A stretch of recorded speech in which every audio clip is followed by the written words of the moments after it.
झारखंड के प्रमुख वाद्य यंत्र। झारखंड के प्रमुख वाद्य यंत्र को 4 भागों में विभाजित किया जाता है। पहला सुशिरवाद, दूसरा तंतुवाद, औनद या तालवाद और घनवाद। आइए जानते हैं सबके बारे में। पहला है सुशिरवाद। इस वाद्य यंत्र को मुंह के द्वारा फूंक करके बजाया जाता है।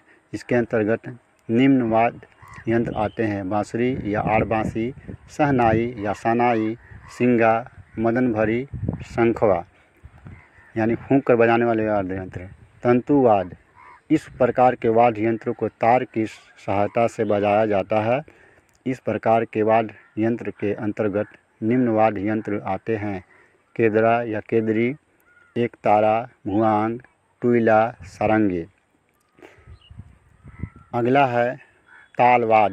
तालवाद यंत्र ऐसा वाद्य यंत्र है जिसे पीट कर बजाया जाता है।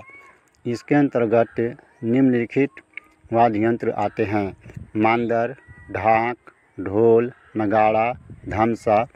अगला है, देखते हैं, घन वाद्य यंत्र। इस वाद्य यंत्र को पीट कर बजाया जाता है, जिसमें धातु यानी कांसा का प्रयोग किया जाता है। इसके अंतर्गत निम्नलिखित वाद्य यंत्र आते हैं: झांझ, थाला, करताल,